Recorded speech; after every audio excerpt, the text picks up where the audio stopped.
اعوذ باللہ من الشیطان الرجیم بسم اللہ الرحمن الرحیم۔ تمام قسم کی تعریف، بزرگی، بڑائی، حمد و ثنا، کبریائی اور تکبر اور گھمنڈ اللہ رب العالمین ہی کے لیے لائق و سزاوار ہے۔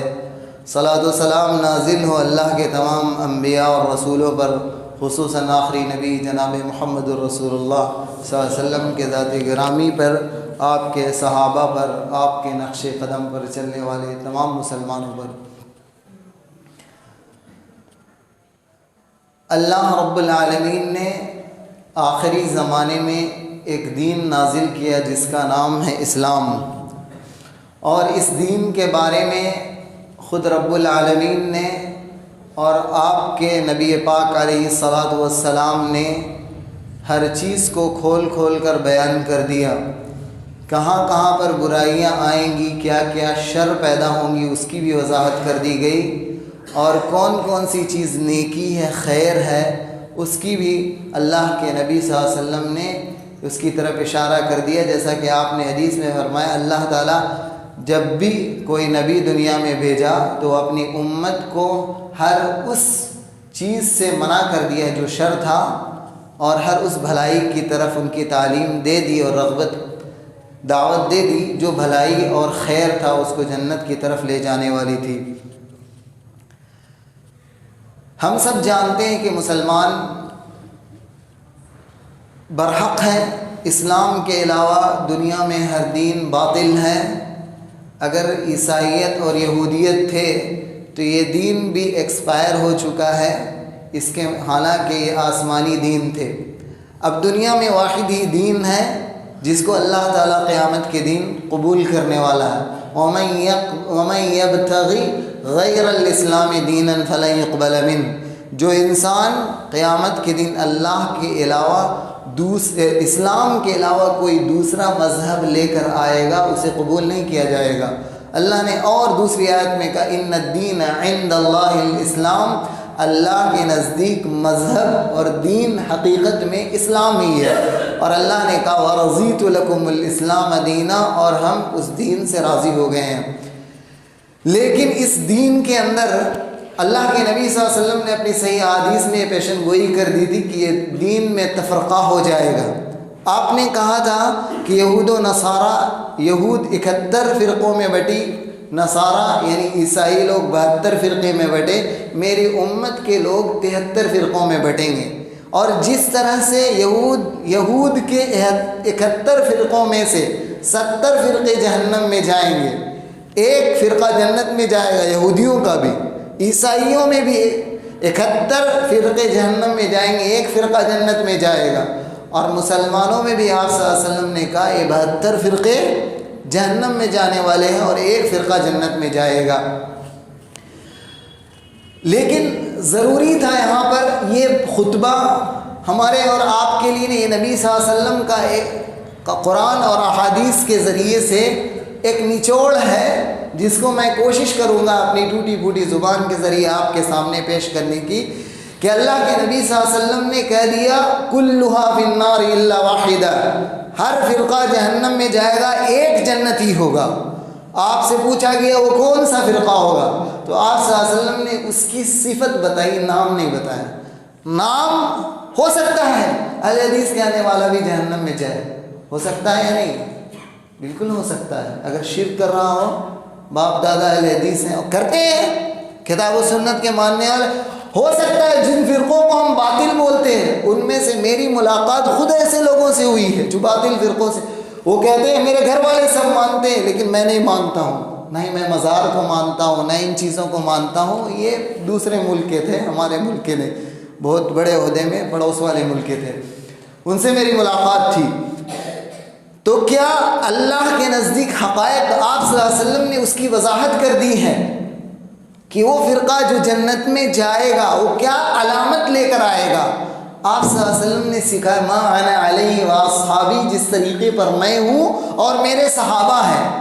دیکھیں قرآن اور سنت کو مان لینا یہ کافی نہیں ہے، آپ یہ کہیں کہ میں قرآن کو مانتا ہوں، آپ یہ کہیں میں حدیث کو مانتا ہوں، یہ مان لینا کافی نہیں ہے، کیونکہ قرآن اور حدیث کا الگ ایک ہی آیت سے، ایک ہی حدیث سے آپ 2 مفہوم نکال سکتے ہیں۔ ایک تیسرا شخص آئے گا 3 مفہوم نکالے گا، ایک چوتھا شخص آئے گا اور ایک مفہوم اس کا بیان کرے گا۔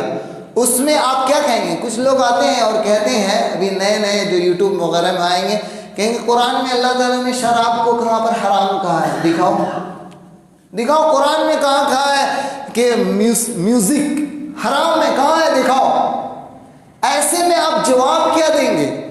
آپ جواب نہیں دے پائیں گے۔ اللہ نے کہا انما الخمر والمیسر رجس، شراب کو رجس کہا ہے، حرام نہیں کہا قرآن میں، حدیث میں موجود ہے، اللہ کے رسول صلی اللہ علیہ وسلم نے فرمایا ہے۔ لیکن قرآن کی آیتوں میں آپ دیکھیں گے تو موسیقی کا تذکرہ ان کے حساب سے نہیں ہے، لیکن اللہ نے کہا من الناس من یشتری لہو الحدیث، لہو الحدیث، کچھ لوگ لہو باتیں خریدتے ہیں، اللہ نے کہا۔ تو اب ہم اس معنی، اس کے الگ الگ، اسی آیت کی آپ کے سامنے لوگ الگ الگ معنی بیان کریں گے، اور ہر فرقہ یہ کہے گا کہ ہم صحابہ کے طریقے پر چلنے والے ہیں، ہم جنتی ہیں، اپنے خلاف والے فرقے کے بارے میں یہ کہے گا، سامنے والے فلاں کی مسجد ہے، فلاں کی مسجد ہے، وہ یہ کہیں گے کہ وہ غلط ہے میں صحیح ہوں، وہ سامنے والا کہے گا میں صحیح ہوں وہ غلط ہے۔ اس طرح کی باتیں سنی جاتی ہے، ان سب میں دو ٹوک فیصلہ ہے۔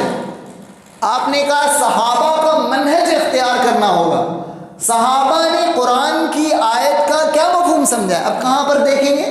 موجودہ زمانے میں اردو میں سینکڑوں تفسیر لکھ دی گئی ہے، آپ کیا کریں گے؟ احادیث کی بھی بخاری مسلم کی دسیوں لوگوں نے اردو میں، انگریزی میں، ہندی میں ترجمہ اور تفسیر لکھ دیا گیا ہے۔ اب ایک آدمی جو تفسیر اٹھائے گا، جس مسلک کا ہوگا، اس حساب سے اسے صحیح مان لیا جائے گا، وہ کہے گا میں صحیح ہوں، اپنے مسلک کے حساب سے کر لیے۔ تو میرے بھائی اور دوستو، یہ حق پہچاننے کا طریقہ نہیں۔ حق پہچاننے کے لیے کہا کہ صحابہ کرام نے کیا کہا ہے، اسی لیے خطبہ دینا کچھ لوگ سمجھتے ہوں گے بہت آسان ہے، کچھ لوگ سمجھتے ہوں گے کہ دعوت کا کام کرنا بہت آسان ہے، لیکن واللہ مجھے ہمت نہیں ہوتی ہے جب تک میں مسلسل پڑھ نہ لوں، بہت زیادہ کتابوں کی طرف نہیں دیکھ لیتا ہوں، مجھے اطمینان نہیں ہوتا ہے۔ کیونکہ مسئلہ کیا ہے، ایک قرآن کی آیت کی تفسیر کرنے کے لیے ہمیں بہت دور جانا پڑتا ہے، دور میں نے صدر اول میں جانا پڑتا ہے، صدر اول مطلب صحابہ کے پاس جانا پڑتا ہے۔ اب صحابہ کے زمانے میں لکھاوٹ نہیں تھی، کوئی تحریر نہیں تھی کتابیں کہ صحابہ کرام لکھا کرتے تھے، ان لوگوں نے قرآن کو لکھا ہے، چند احادیث کو لکھا، لیکن زیادہ دار و مدار ان کا کس پر تھا؟ حافظے پر تھا۔ صحابہ کرام رضوان اللہ علیہم اجمعین، اس کے بعد تابعین کا، اس کے بعد ائمہ کا دور جو آپ دیکھیں گے، ان تمام میں ان کا ذہن بہت تیز تھا، ان لوگوں نے لاکھوں لاکھ حدیثیں یاد کی۔ آپ جانتے ہیں امام بخاری رحمہ اللہ کو 7.5 لاکھ حدیثیں یاد کی، امام احمد بن حنبل کو اسی طرح 10 لاکھ حدیثیں یاد کی، سینکڑوں امام ملیں گے، ان کو ذہن اللہ نے ایسا دیا تھا، اور اس زمانے میں لکھنے کا رواج نہیں تھا۔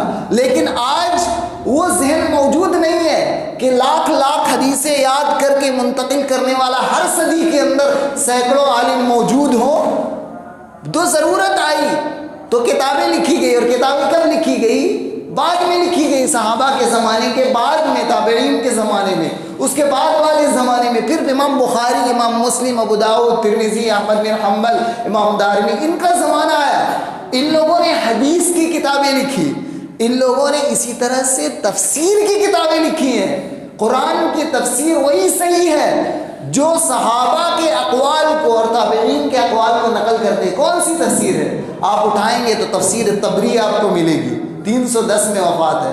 تفسیر طبرانی ہے، امام طبرانی کی 360 میں وفات۔ ان تمام تفاسیر کے اندر اور بھی بہت ساری تفاسیر ہیں، میں اختصاراً آپ کو بتلا رہا ہوں کہ ان تفسیر جو عربی کے اندر موجود ہے، ان میں جا کر دیکھنا پڑتا ہے کہ اس آیت کی تفسیر میں کس صحابی سے کون سا قول مروی ہے، صحابہ کرام نے اس آیت سے کیا معنی سمجھا ہے، کیا معنی اخذ کیا ہے۔ اگر وہ پھر اس معنی کو دیکھنے کے بعد سند کو دیکھنا پڑتا ہے، وہ سند صحیح ہے یا نہیں۔ آپ علیحدی سے جانتے ہیں کہ حدیث جب تک صحیح نہ ہو اس وقت تک ہم اسے قبول نہیں کر سکتے ہیں۔ تو جب تک حدیث صحیح ہونی چاہیے. اسی طرح سے صحابہ کے تفسیر کو لینے کے لیے بھی ہمیں اس کی سند کو دیکھنا پڑتا ہے کہ وہ سند صحیح ہے یا نہیں. اگر سند صحیح ہے تو کوئی مسئلہ نہیں ہے, وہ پھر اس معنی کو پھر اخذ کیا جاتا ہے. اسی طرح سے احادیث سے اس کی شرح کی جاتی ہے. شرح کرنے کے بعد جو معنی سامنے آتا ہے اس معنی کو قبول کر لینا, چاہے موجودہ زمانے میں اس کا رواج ہو یا نہ ہو, اس پر کوئی عمل کرنے والا ہو یا نہ ہو. اللہ کے نبی صلی اللہ علیہ وسلم نے کہا تھا بدأ الاسلام غریباً, کہ اسلام اجنبی بن کر آیا تھا. میں اس شہر میں اجنبی ہوں, مجھے کوئی نہیں جانتا. آپ بھی دہلی جائیں تو آپ وہاں کے لیے اجنبی ہوں گے. اسلام اجنبی مطلب بہت کم لوگ اسے پہچانتے ہیں, بہت لوگ اسے کم ماننے والے ہوں گے. وَسَيَعُودُ كَمَا بَدَا غَرِيبًا, صحیح اسلام ماننے والے, صحیح اسلام جاننے والے آئندہ کم ہو جائیں گے, بہت ہی کم ہو جائیں گے.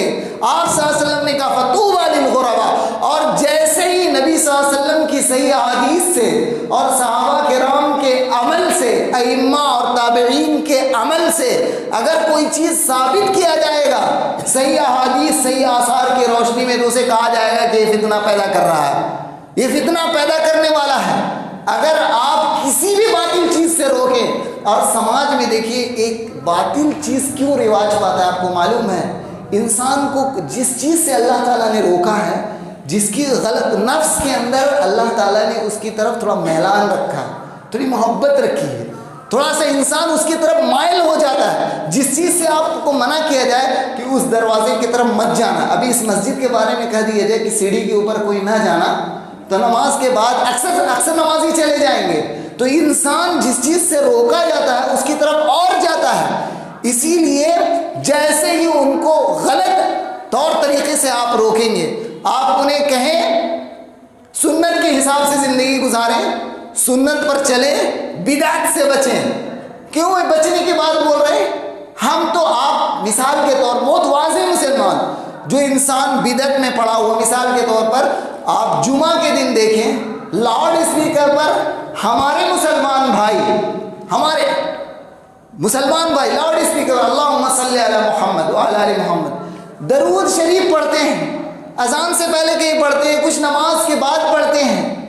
اب بتائیے ان کی نیت بالکل صحیح ہے, غلط نہیں. ہم جس طرح سے رسول اللہ صلی اللہ علیہ وسلم سے محبت کرتے ہیں وہ بھی اسی طرح سے نبی صلی اللہ علیہ وسلم سے محبت کرتے ہیں. وہ بھی کہتے ہیں کہ نبی کے طریقے پر ہم چلیں گے, ہم بھی کہتے ہیں نبی کے طریقے میں چلیں گے. تو وہ لوگ آخر یہ فالٹ کہاں سے آ رہا, اس کو مسلمانوں کو سمجھنا ہوگا. اگر ہم اس غلطی کو نہیں سمجھیں گے تو پھر ہم غلطی کر جائیں گے. دیکھیں سنت کی ایک حد مقرر ہے. اللہ کے رسول صلی اللہ علیہ وسلم نے ایک کام کو کیا ہے, آپ صلی اللہ علیہ وسلم نے الگ الگ طریقے سے کام کو کیا ہے, اور نبی صلی اللہ علیہ وسلم نے بات بھی جو بولا الگ الگ سے. اس کو علماء کیا کہتے ہیں, علماء اس کو آسان کرنے کے لیے کہہ دیتے ہیں کہ ایک چیز, کوئی چیز دین کے اندر حلال ہے, حرام ہے, کوئی مکروہ ہے, کوئی مباح ہے, کوئی سنت ہے, کوئی واجب ہے. یہ 5 کیٹیگری بیان کر دیا جاتا ہے. اللہ کے رسول صلی اللہ علیہ وسلم نے کچھ چیزوں کو چھوڑا ہے تو واجبی طور پر چھوڑا ہے, کسی نے کرنا نہیں ہے. آپ نے کسی چیز کو چھوڑا ہے اس لیے چھوڑا کہ نہیں کرنا بہتر ہے, اگر کوئی کر لے رہا ہے تو گناہ نہیں ہے. جیسے بہت ساری اس کی مثالیں آ سکتی ہیں. آپ صلی اللہ علیہ وسلم نے ایک عمل کو کیا ہے, واجبی طور سے کیا ہے, جیسے 5 وقت کی نماز ہے. اللہ کے رسول صلی اللہ علیہ وسلم نے ایک عمل کو کیا لیکن واجبی طور پر نہیں کیا, جیسے سنت مؤکدہ ہے, آپ وتر کی نماز لے لیں.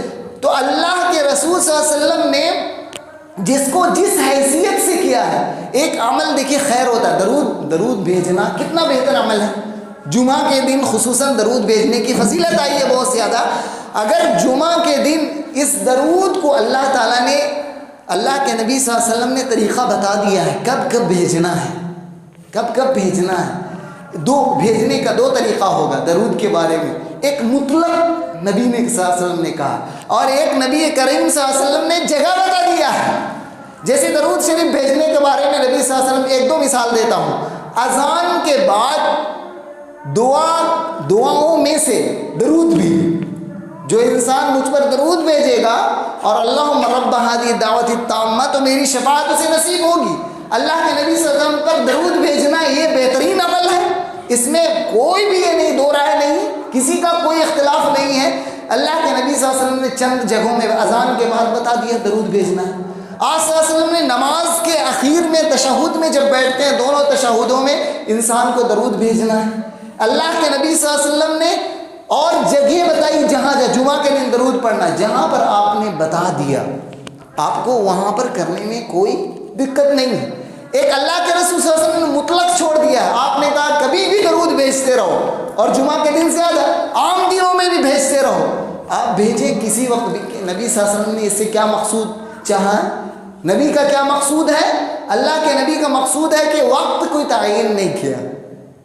تعین اگر ہم کر دیں گے، ہم لوگ اگر جمعہ کے دن درود بھیجتے ہیں اور نماز سے پہلے بھیجتے ہیں تو یہ تعین کر دے رہے ہیں۔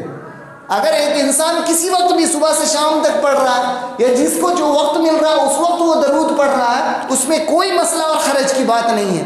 لیکن ایک انسان اور پوری جماعت مل کر، مسلمان مل کر ایک وقت میں نماز سے اذان سے پہلے درود بھیج رہے ہیں، نماز کے بعد تو خاص کر دیا جا رہا ہے۔ نبی نے اس کی شکل کیا رکھی تھی؟ عام رکھی تھی، اس کو خاص ایک خاص جگہ سے جوڑا نہیں جائے، یہی چیزیں بدعت ہو جاتی ہیں۔ اسی لیے ہم کو صحابہ کرام کے طریقے کو دیکھنا ہوتا ہے۔ صحابہ کرام رضی اللہ عنہم اجمعین کے زمانے میں آپ دیکھیے، اللہ کے نبی صلی اللہ علیہ وسلم کے ایک صحابی عبداللہ ابن عمر رضی اللہ عنہ، ایک صحابی ان کے والد عمر بن خطاب رضی اللہ عنہ، عمر بن خطاب رضی اللہ عنہ کے زمانے میں مسلمان مکہ جا رہے ہیں حج کے لیے، نبی عمر بن خطاب کے ساتھ ہیں، تو اللہ کے رسول صلی اللہ علیہ وسلم سن 7 ہجری میں جو صلح حدیبیہ ہوا تھا، سن 7 ہجری میں صلح حدیبیہ کے موقع پر قرآن میں جو آیت ہے کہ صحابہ کرام اور نبی ایک پیڑ کے نیچے بیٹھ کر بیعت کر رہے تھے، یعنی عثمان رضی اللہ عنہ کو قتل کر دیا گیا، یہ جھوٹی افواہ اڑائی گئی تھی، اس کا انتقام لینے کے لیے اللہ کے نبی صلی اللہ علیہ وسلم نے صحابہ کے ہاتھ پر ہاتھ ڈال کر بیعت کی۔ جب عمر کے زمانے میں نبی صلی اللہ علیہ وسلم چلے گئے دنیا سے، رخصت ہو گئے، اللہم صلی علی محمد، اس کے بعد ابو بکر کا زمانہ آیا، عمر کا زمانہ آیا، صحابہ اور عام مسلمان موجود ہیں، عمر رضی اللہ عنہ حج پہ یا عمرے پہ کسی موقع پر جا رہے ہیں، وہ درخت موجود تھا عمر کے زمانے میں، کچھ مسلمان جا کر وہاں پہنچ گئے، اس جگہ پر جہاں پر نبی صلی اللہ علیہ وسلم بیعت کیے تھے، اور وہاں پر جا کر کچھ عمل کرنا چاہے، اس جگہ کو مبارک سمجھنے لگے کہ نبی صلی اللہ علیہ وسلم اس جگہ پر آئے، یہاں پر عبادت کرنا چاہیے، کچھ کرنا چاہیے۔ تو عمر نے پوچھا کیا بات ہے؟ کیا نہیں، لوگ وہاں پر بھیڑ لگا رہے ہیں، اس کی بہت عزت بڑھا رہے ہیں، اس کی تکریم بڑھا رہے ہیں، حالانکہ اللہ کے رسول صلی اللہ علیہ وسلم نے اس پیڑ کے نیچے بیعت کیا تھا۔ کیوں کیا تھا؟ کیوں بیعت کی تھی اللہ کے رسول صلی اللہ علیہ وسلم نے؟ وہ ایک موقع تھا، وہیں پر اتفاق سے وہ چیز آئی تھی، نبی صلی اللہ علیہ وسلم نے اس کو قصد نہیں کیا تھا۔ اللہ کے رسول صلی اللہ علیہ وسلم نے اپنی مسجد میں نماز کے لیے 1000 نماز کا ثواب بتایا، اس میں قصد کیا، خانہ کعبہ کے بارے میں قصد کیا، آپ نے بتا دیا، اس کا مقصد تھا۔ لیکن آپ جا رہے تھے عمرہ کرنے کے لیے، آپ کو اچانک روک دیا گیا، اور اچانک ایک پیڑ کے نیچے صحابہ کرام کے ساتھ آپ نے بیعت کر لی، تو اس جگہ کی کوئی اہمیت نہیں تھی، اس پیڑ کی کوئی اہمیت مزید فضیلت نہیں تھی، اللہ کہ نبی صلی اللہ علیہ وسلم وہاں پر سے گزرے، بس یہی مسئلہ تھا۔ اگر آپ گزر رہے ہیں تو گزر گئے، لیکن وہاں پر ٹھہر جانا، رک جانا، نمازیں پڑھنا، آپ بھی آج جائیں مکہ کے اندر تو لوگ غار ثور میں جاتے ہیں، غار حرا میں جاتے ہیں، وہاں پر نمازیں پڑھتے ہیں، یہ کیا ہو جائے گا؟ بدعت ہوگا یا نہیں ہوگا؟ جواب آپ کے اوپر ہے۔ کیوں؟ ہم کو دیکھنا ہے۔ آپ صلی اللہ علیہ وسلم نے، میں نے شروع میں کیا کہا، ما انا علیہ واصحابی، میرے اور میرے صحابہ کے طریقے پر ہونا۔ تو کیا پیارے رسول صلی اللہ علیہ وسلم کی زندگی کے بعد یا آپ کی زندگی میں جب نبی بنانے کے بعد پھر غار حرا گئے؟ کیا نبی بنانے کے بعد پھر غار حرا میں جا کر عبادت کی؟ کیا صحابہ کرام نے غار حرا میں جا کر عبادت کی؟ نہیں کیا۔ رضوان، بیعت رضوان جس پیڑ کے نیچے، وہاں پر عبادت کی، بلکہ عمر رضی اللہ عنہ نے کہا کہ اس پیڑ کو کٹوا دو، کاٹ دو، تو لوگوں نے اس پیڑ کو کاٹ دیا، تو بدعت کی جڑ کو ختم کر دیا۔ حضرت عمر بن خطاب رضی اللہ عنہ کے زمانے میں ایران فتح ہوا، آپ جانتے ہیں ایران فتح ہوا تو کسریٰ کے دربار سے، وہاں سے ایک صندوق نکلا اور اس میں ایک نبی دانیال علیہ السلام کی لاش تھی. دانیال عراق یا ایران دونوں میں سے کہیں سے نکلا اور دانیال ایک نبی تھے, ان کی لاش تھی. عمر رضی اللہ عنہ کو خبر بھیجا گیا کہ وہاں پر سے یہ لاش نکلی ہے. عمر بن خطاب رضی اللہ عنہ نے کیا کیا, کہا کہ رات میں 13 قبریں کھدوا دو اور 12 مزید دوسرے لاش کو لایا جائے, 12 جنازے لائے جائیں اور 13 اس کو رات کے اندھیرے میں اس کو ایک قبر میں دفن کر دو 13 میں سے, تاکہ اس کی شناخت نہ ہو سکے. کیونکہ عمر رضی اللہ عنہ کا فقہ دیکھیے, اللہ کے رسول صلی اللہ علیہ وسلم کے صحابہ نے جو عمل نہیں کیا ہے وہ دین کبھی بھی نہیں ہو سکتا ہے. اور صحابہ کرام میں سے ان صحابہ کا رتبہ بہت ہی بلند ہے جن لوگوں نے نبی اکرم صلی اللہ علیہ وسلم کے ساتھ زیادہ وقت بتایا ہے, آپ کے ساتھ صبح و شام رہے ہیں, آپ کے ساتھ جنہوں نے جہاد کیا ہے, آپ کے ساتھ جنہوں نے پورا دن صبح و شام گزار نمازیں پڑھی ہے, زکوٰۃ ادا کیا, مسائل کو سیکھا ہے. اللہ کے رسول صلی اللہ علیہ وسلم نے موت کے وقت جو لعنت بھیجی تھی, لعنت اللہ علی الیہود والنصارى, یہود و نصارہ پر اللہ کی لعنت ہو, اتخذوا قبور انبیائہم مساجدا, ان لوگوں نے اپنے انبیاء کے قبروں کو سجدہ گاہ بنا لیا, مسجد بنا لیا. یہ دیکھیے گا, میں پوائنٹ کہاں پر آپ کو بتانا چاہتا ہوں. اللہ کے جندب رضی اللہ عنہ کے اللہ کے رسول صلی اللہ علیہ وسلم اپنی وفات سے 5 دن پہلے کہہ رہے ہیں کہ سنو, الا ان من کان قبلکم کانوا یتخذون قبور انبیائہم مساجدا, سنو تم سے پہلی امت کے لوگ اپنے انبیاء کی قبروں پر سجدہ کرنے لگتے تھے. کہا الا فلا تتخذوا القبور مساجدا, سنو تم لوگ قبروں کو مسجد نہ بنانا, انی انہاکم عن ذلک, سنو میں تم کو اس بات سے منع کر رہا ہوں. کتنی بار نبی صلی اللہ علیہ وسلم نے کہا, ایک حدیث ہے, علماء اگر اس کو کریٹ کر بیان کرتے ہیں تو بتاتے ہیں کہ 5-6 تاکید ہے. 3 جملہ تو آپ کو واضح نظر آ رہا ہے.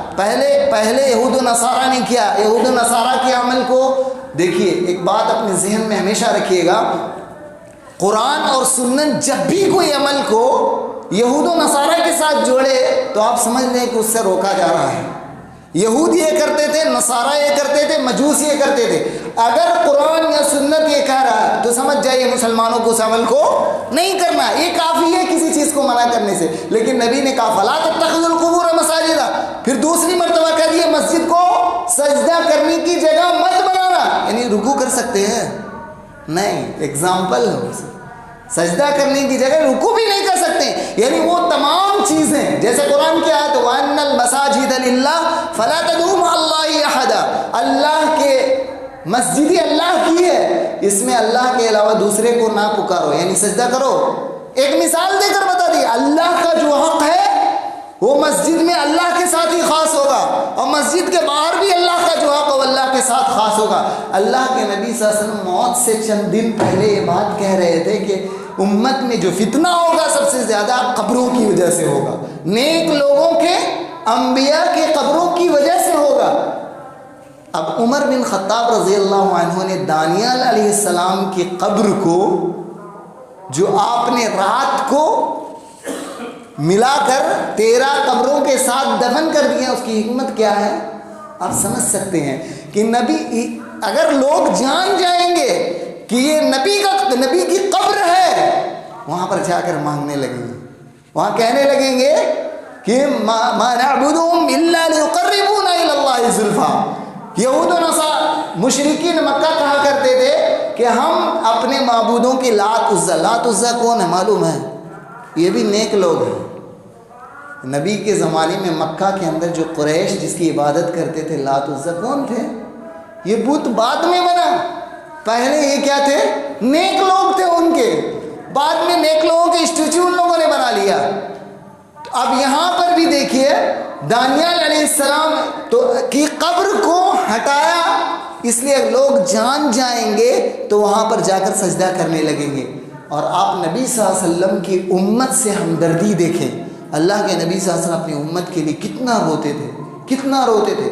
بہت مجھے وہ حدیث یاد نہیں آ رہی مفہوم، غالباً روزانہ کہ سجدوں میں اپنی امت کے لیے رویا کرتے تھے، روتے تھے بہت زیادہ کہ اللہ میرے امت کو نجات دے دینا، اسے کامیاب کر دینا، اسے ہدایت دینا، روتے تھے اللہ کے رسول صلی اللہ علیہ وسلم۔ اللہ کے رسول صلی اللہ علیہ وسلم دنیا میں، اور ایک بات یاد رکھے، دنیا میں ابھی کسی بھی نبی کا قبر تعین کے ساتھ موجود نہیں 100% سوائے نبی کی۔ اللہ کے رسول صلی اللہ علیہ وسلم کی قبر کے علاوہ دنیا میں کوئی بھی قبر 100% نہیں کہا جا سکتا ہے کہ فلاں نبی کی، آدم علیہ السلام کی یا فلاں علیہ السلام کی، نہیں کہا جا سکتا۔ اللہ کے نبی صلی اللہ علیہ وسلم نے اپنی قبر کے بارے میں بھی کچھ کہا کیا معلوم ہے؟ آپ جانتے ہوں گے اللہ کے رسول صلی اللہ علیہ وسلم نے اپنی قبر کے بارے میں کہا اللہم لا تجعل قبری وثن یعبد، اے اللہ تو میری قبر کو بت نہ بنا دینا کہ وہاں پر میری عبادت اور پوجا کی جانے لگے۔ اللہ کے نبی صلی اللہ علیہ وسلم اپنی موت میں یہی کہہ رہے تھے، اور آپ نے کہا لا تجعل قبری وثن یعبد۔ اللہ کے نبی صلی اللہ علیہ وسلم نے ایک اور روایت میں کہا لا تجعل قبری عیدا، میری قبر کو عید، جس کو عرس بولتے ہیں، عرس میلہ لگانا۔ اب اللہ کے رسول صلی اللہ علیہ وسلم نے یہ دعائیں کر دی ہیں، اسی لیے آج بدعتی جو بھی نہیں جانتا ہے وہ جا کر مسجد نبی میں جا کر نبی صلی اللہ علیہ وسلم کی عبادت بھی کرنا چاہے تو نہیں کر سکتا ہے۔ کیسے نہیں کر سکتا؟ سب سے پہلی بات مسلمان کا کیا عقیدہ ہے؟ نبی نے جو دعائیں کی ہیں اللہ اس کی دعا قبول کرے گا، اللہ کے نبی صلی اللہ علیہ وسلم کی دعائیں۔ اسی لیے جو بھی بدعتی وہاں پر جا کر کرنا بھی چاہے، نبی کی قبر وہاں پر نظر ہی نہیں آتی، کھلتا ہی نہیں ہے۔ جو لوگ بھی بولتے ہیں کہ نبی کی قبر کے سامنے یہ جھاڑو لگاتا تھا یوٹیوب میں آ جائے تو سمجھ جائیے وہ دجال ہے، بہت بڑا جھوٹا ہے، وہاں کوئی جاتا ہی نہیں، اسے کھولا ہی بہت خفیہ طریقے سے کھولا جاتا ہے، اگر کھولنا ہو اسے کسی بھی علم نہیں ہوتا، اور کہاں پر ہے دائیں بائیں کس طرح سے لوگ وہاں پر 5-5 سال 10-10 سال 20-20 سال پڑھ کر رہ کر کام کر کے آتے ہیں، وہ دیکھ ہی نہیں پاتے ہیں، لیکن لوگ اس طرح کی چیزیں اڑانے لگتے ہیں۔ تو اللہ کے رسول صلی اللہ علیہ وسلم نے یہ کہا کہ میری قبر کو عبادت گاہ نہ بنائی جائے، تو کیوں اب آپ بولیں گے نبی صلی اللہ علیہ وسلم کے قبر کے پاس جا کر سلام تو پڑھا جائے گا نا؟ ہاں، اگر آپ پوری دنیا کے کسی دوسرے خطے سے آ رہے ہیں، اگر مدینے میں آپ رہتے ہیں تو آپ کو روزانہ جا کر نبی کی قبر میں سلام پڑھنا ہے؟ نہیں پڑھنا ہے۔ کیوں نہیں پڑھنا ہے؟ اللہ کے نبی نے کہا میرے اور میرے صحابہ کے طریقے پر۔ آپ مجھے بتائیں کیا رسول اللہ صلی اللہ علیہ وسلم کی وفات کے بعد صحابہ کرام مدینہ میں موجود تھے؟ اللہ کے نبی صلی اللہ علیہ وسلم کی قبر میں روزانہ کتنی بار جاتے تھے؟ نہیں جاتے تھے۔ صحابہ میں سے مروی ہی نہیں ہے سوائے عبداللہ ابن عمر رضی اللہ عنہ کی، جب بھی جاتے تھے عمرہ کرنے کے لیے، حج کرنے کے لیے، تو حج دوسرے ملک سے واپس ہونے کے بعد مدینہ جب پہنچتے تھے تو ایک بار جا کر السلام علیکم یا رسول اللہ، یعنی اللہ کے نبی پر درود بھیجتے تھے، اللہ کے نبی پر سلام اور ابو بکر اور عمر پر سلام بھیجتے تھے۔ اسی لیے اگر دوسرے علاقے سے ہم لوگ جا رہے ہیں تو ہم جائیں گے تو نبی کی قبر پر درود کیوں بھیجیں گے؟ جس طرح سے ہم قبرستان میں جاتے ہیں تو ہم سلام پڑھتے ہیں، السلام علیکم اہل الدیار من المؤمنین والمسلمین وإنا انشاءاللہ بکم، یہ دعا پڑھتے ہیں نا، ان کے لیے مغفرت کی دعا کرتے ہیں۔ اللہ کے نبی پر درود بھیجنے کا معنی کیا ہے؟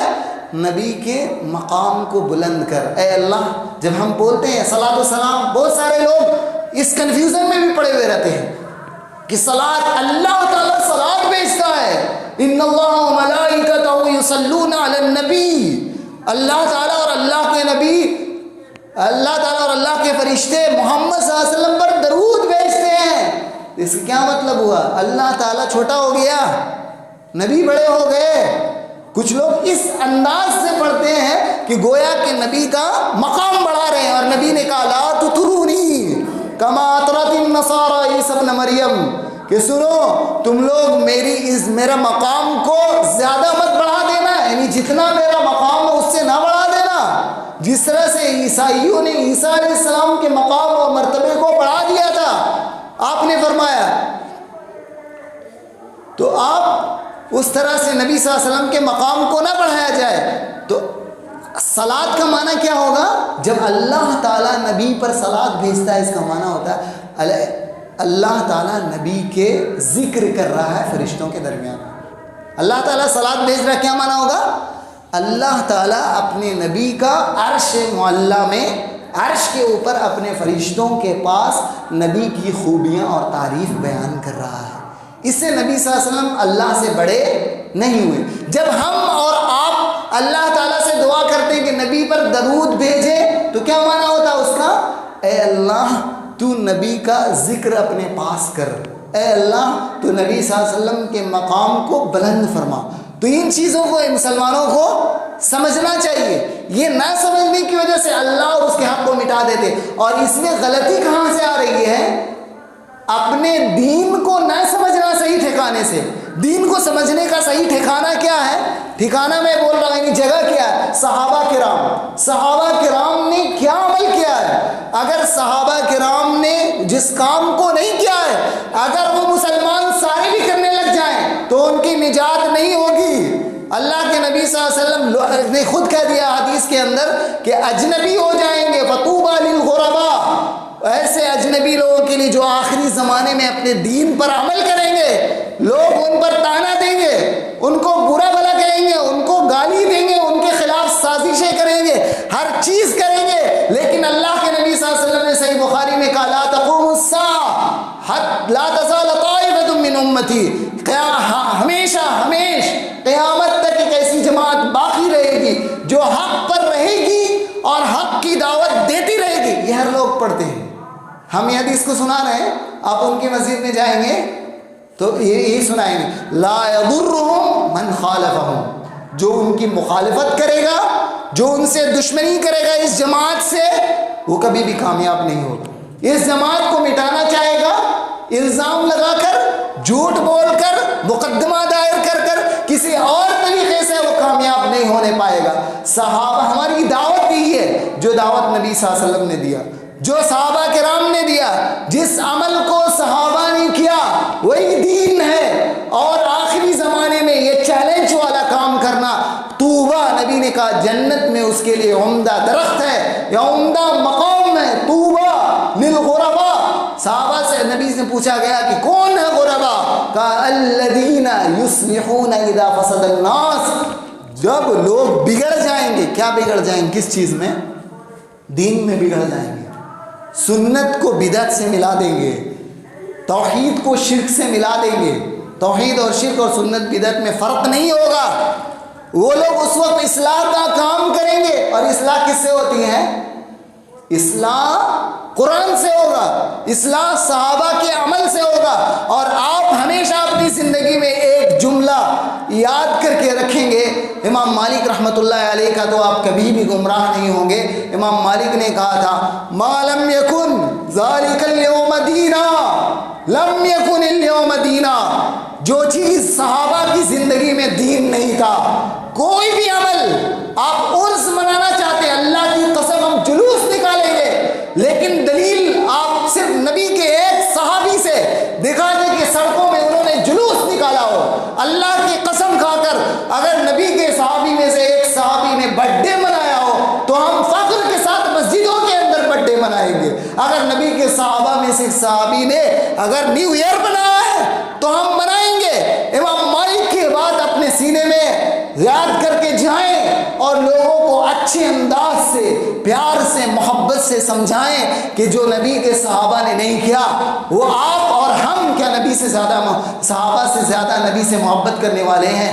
ہرگز نہیں ہے. اس لیے آخری جملہ امام مالک رحمہ اللہ لن يصلح آخر هذه الامه الا بما صلح به اولها. کہ میری امت، یہ امت کے بعد میں آنے والے لوگ، بعد میں آنے والے کون؟ جو نبی سے صحابہ کے بعد جو بھی لوگ ہوں گے. امام مالک نبی کے زمانے کے بعد کا زمانہ ہے. امام مالک 93 ہجری میں پیدا ہوئے، ان کی وفات 179 میں ہے. یہ آپ دوسری صدی کے اندر موجود ہیں. اور کیا کہہ رہے ہیں؟ جو پچھلے زمانے میں، یعنی 100 سال بھی نہیں گزرا ہے، اس زمانے میں امام مالک کہہ رہے ہیں جو پچھلے زمانے میں صحابہ کی زندگی میں دین نہیں ہے آج ہمارے زمانے میں نہیں ہوگا. تو آج 1400 سال، 1450 سال گزر جانے کے بعد آپ یہی قاعدہ رکھیں گے. اور جملہ آخری لن يصلح، آنے والی امت آنے والی اس امت کے آخری لوگ جو بھی بعد میں آئیں گے وہ اسی چیز سے سیدھے راستے پر آئیں گے جس چیز سے صحابہ کرام کا کیا عمل تھا؟ آمنا و صدقنا. نبی نے کیا کیا اس کو کرتے، نبی صلی اللہ علیہ وسلم نے کیا نہیں کیا اسے نہیں کرتے. آپ صلی اللہ علیہ وسلم کن کے اصول اور ہدایت کے مطابق زندگی گزارتے. اللہ رب العالمین سے دعا ہے کہ اللہ تعالیٰ ہمیں سنت کو سمجھنے کی توفیق دے، اللہ تعالیٰ ہمیں بدعت سے دور رکھے، اللہ تعالیٰ مسلمانوں میں جو اختلاف ہے اس کو دور کر دے اور مسلمان بھائیوں کو سمجھنے کی توفیق دے. بارک اللہ لی ولکم فی القرآن العظیم ونفعنی وإیاکم بالآیات والذکر الحکیم. انہ تعالی جواد کریم ملک بر رؤوف رحیم.